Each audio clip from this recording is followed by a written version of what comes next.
All mutual concession in the nature of a compromise must necessarily be unwelcome to men of extreme opinions. And though without such concessions our Constitution could not have been formed and cannot be permanently sustained, yet we have seen them made the subject of bitter controversy in both sections of the Republic. Millard Fillmore, December 2nd, 1850. Welcome to Civics and Coffee. My name is Alicia, and I am a self-professed history nerd. Each week, I'm going to chat about a topic on U.S. history and give you both the highlights and occasionally break down some of the complexities in history and share stories you may not remember learning in high school, all in the time it takes to enjoy a cup of coffee.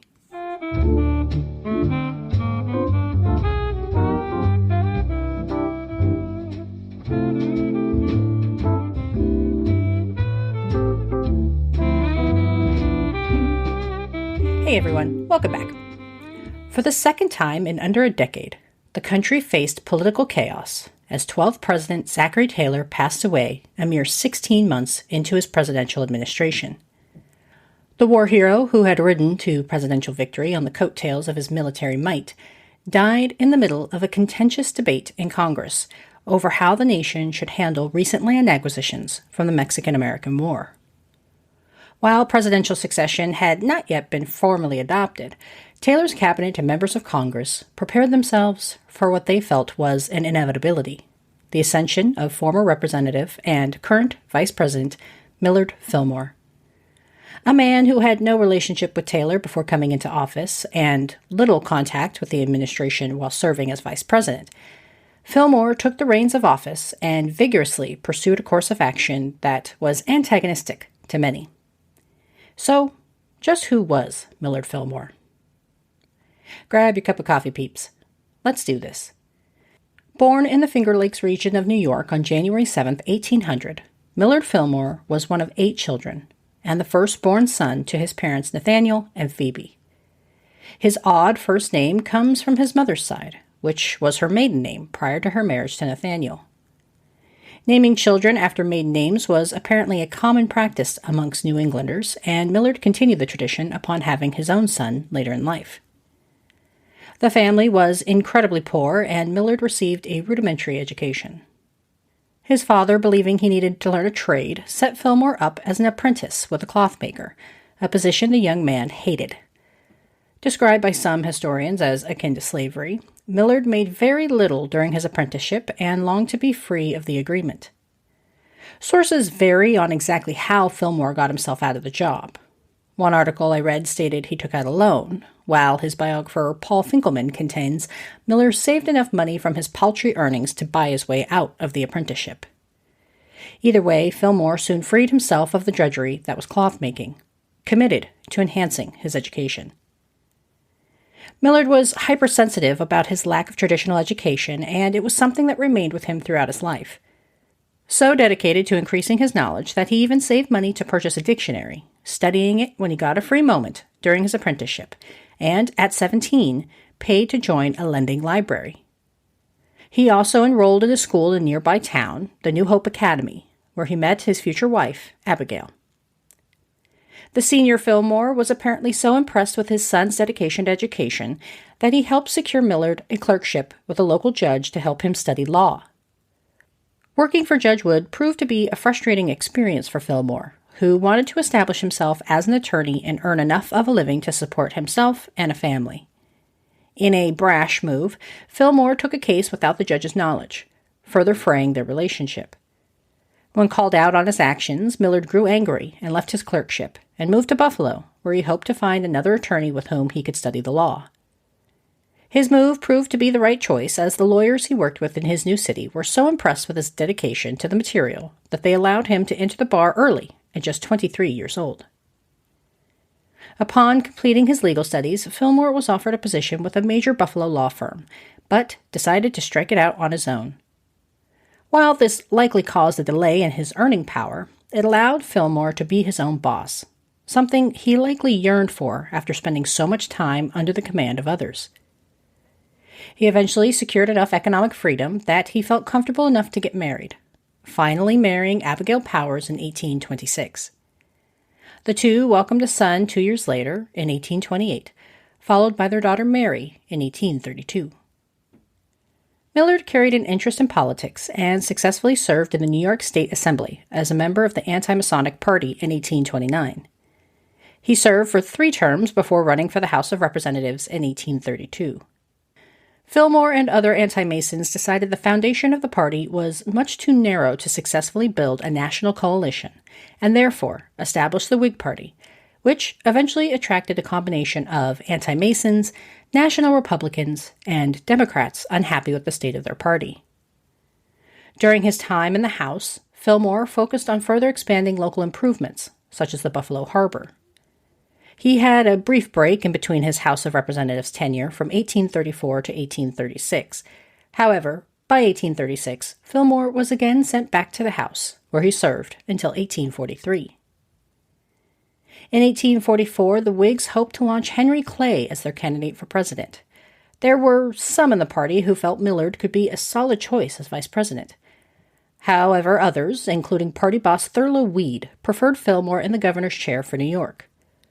But, despite their best efforts, Fillmore was defeated in the governor's race, losing to the Democratic candidate Silas Wright. While he was likely unhappy with the state of his political career, Millard refocused his attention on his private life and invested his time in establishing a university in Buffalo, briefly serving as the first chancellor. However, politics came calling again, and in 1848, Millard Fillmore became New York's comptroller, winning his seat in a landslide by nearly 40,000 votes. However, he would not remain in office for long. 1848 was yet another presidential election year, and this time Fillmore would make the cut as the right choice for vice president. The Whigs had narrowed in on military hero Zachary Taylor as their choice for the role of chief executive, given his fame over his role in the victory over Mexico. Taylor, a slave-holding general from Louisiana, appeared to be everything Southern citizens could dream of. Hailing from New York, and a man who opposed slavery in principle, Fillmore provided the much-needed balance to the ticket, appeasing voters in the North. Despite this being an apparent dynamic duo, the two men had never met. However, Taylor apparently promised Fillmore a robust and influential role in his administration. Unfortunately, this would not come to fruition. Once in office, party leaders jockeyed and schemed, leaving Millard without much authority. Even patronage appointments were outside of his purview, as Thurlow Weed and William Seward worked behind Fillmore's back to build an alliance directly with Taylor and his cabinet. Thus, the vice president spent his time focused on overseeing the Smithsonian Institution and monitoring the debates in the Senate, which grew increasingly contentious over the issue of slavery and whether to maintain the Compromise of 1820, limiting its spread into the newly acquired land. Hoping to be the great compromiser once again, Henry Clay had introduced an omnibus bill he believed solved all of the major disagreements between the pro- and anti-slavery wings of Congress. However, the bill seemed to stall in the chamber, as Clay was unable to secure agreement of enough members to pass the bill in its entirety. And from his position in the White House, Taylor indicated he was not supportive of the compromise and continued to push for immediate statehood for California and New Mexico. Seemingly at a standstill, Stephen Douglas of Illinois stepped up and tried a different approach.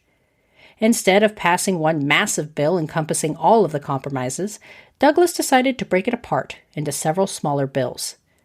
One bill addressed California statehood, another outlawed slave trading in the nation's capital, and each had just enough votes to pass. Watching from his seat as president of the Senate, Millard Fillmore supported the compromise and indicated to Taylor that should the vote come to a tie in the Senate, he would vote in favor. The two did not have time to debate the issue, as Taylor passed away on July 9, 1850, elevating his vice president to the top position. It was the second time in under a decade that the nation had to deal with the loss of the chief executive. However, this time, Congress was better prepared. Upon hearing of the president's death, Fillmore took the oath of office in private and immediately got to work. The cabinet, filled with Taylor supporters, resigned their appointments, fully expecting to be invited to stay on. However, the new president, wanting to make a name for himself, and likely feeling jilted over being left out of the administration, accepted their resignations and refused to continue their appointments. To date, Fillmore is the only quote-unquote accidental president to remove his predecessor's entire cabinet immediately. Fillmore quickly went to work signing the series of compromise bills, believing wholeheartedly that compromise was the only way to address the slavery question. However, his support of these measures only angered both sides of the political spectrum, with Northern voters feeling like the president was placating the South, and Southern residents feeling the compromise did not go far enough in securing their way of life. In writing a biography of the former president, historian Paul Finkelman notes, quote, "This total appeasement of the South only encouraged new demands for more land for slavery," end quote. In an odd series of events, the new president decided to lean heavily into the newly passed Fugitive Slave Bill, vigorously enforcing the law that required citizens throughout the country to assist in the recapture of suspected runaway slaves. Fillmore went so far as to push for treason charges for 40 individuals who violated the law, only for the case to be thrown out by a Supreme Court judge. While the country remained divided on the issue of slavery, Fillmore worked to implement his vision for the future of the nation. He began exploring ways to open up Japan to trade and intervened against French and English attempts to annex Hawaii. He also sought to increase the nation's influence in Central America despite the previously signed Clayton-Bulwer Treaty, including dispatching warships to protect American merchant vessels. Fillmore was also blamed for unsuccessful and unauthorized attempts at overthrowing Spanish rule on the island of Cuba, as many saw the attempted coup as yet another overreach by Southern slaveholders looking to expand their practice. As the 1852 election drew near, Fillmore seemed ambivalent about re-election. His friend and Secretary of State Daniel Webster had long wished to be president, and Fillmore wanted to be respectful of the long-time civil servant's career aspirations. However, Webster was over 70, and so the president hedged his bets, allowing his name to go forward at the Whig convention in June of 1852. Neither Fillmore nor Webster were selected, as the party picked yet another military man, this time Jennifer Winfield Scott. Fillmore would be the last president to serve as a member of the Whig Party, as the presidency went to Democratic candidate Franklin Pierce. Fillmore lost both his wife and daughter shortly after leaving the White House and busied himself with his legal career. He tried once more for national office in 1856, this time running on the American, or Know-Nothing, party platform. The party was nativist in nature and highly anti-Catholic. While they tried to cultivate support by championing a populist message, Fillmore would secure only 20% of the vote and would lose to Democrat James Buchanan. With his loss, Fillmore joined a group of men who were denied re-election. Between Andrew Jackson in 1837 and Abraham Lincoln in 1864, no president successfully won a second term in office, further highlighting how fractured the country was becoming over the issue of slavery. With his political career behind him, Fillmore rededicated his focus to his law practice before remarrying in 1858. His second wife, Carolyn McIntosh, was quite well off, and their combined wealth allowed Fillmore more freedom to entertain friends and get involved in charitable causes. As Civil War broke out after the election of Abraham Lincoln in 1860, Fillmore supported the Union and led an all-volunteer military force. And while he initially seemed in support of Lincoln and his administration, by the time it came to cast a vote in the 1864 election, the former president threw his support to Democratic challenger George McClellan. And when Lincoln was assassinated in 1865, Fillmore's house was smeared in black paint, apparently for his refusal to join the nation in adorning their houses in black bunting. However, this doesn't appear to be an intentional slight on Fillmore's part, as the former president was out of town. The retired politician kept a pace of the happenings in the Capitol and was supportive of new President Andrew Johnson's Reconstruction policies, believing them a necessary step in repairing the country. He spent his remaining retirement as a prominent citizen of Buffalo, continuing to support various causes before suffering a series of strokes in February and March of 1874, finally passing away on March 8th. Unlike the nationwide mourning experience with the loss of presidents like Andrew Jackson and Abraham Lincoln, Millard Fillmore's death went relatively unnoticed. Some historians attribute this to the president's decision to vigorously enforce the fugitive slave law while in office, while others attribute it to the politician's actions post-presidency. A self-made man who had a proclivity for strange political movements based on ethnic hatred, Millard Fillmore represented the people he served. He was a man who believed in principle that slavery was wrong, but felt powerless to stop it, and that compromise was the best solution. His commitment to compromise earned him no favors and ultimately helped relegate him to the footnotes of history. Despite his short-sighted vision on domestic fronts, the 13th President of the United States navigated foreign affairs fairly successfully and put the country on the road to a successful relationship with Japan. He also set the country up for some international wins that would not be achieved until after his administration.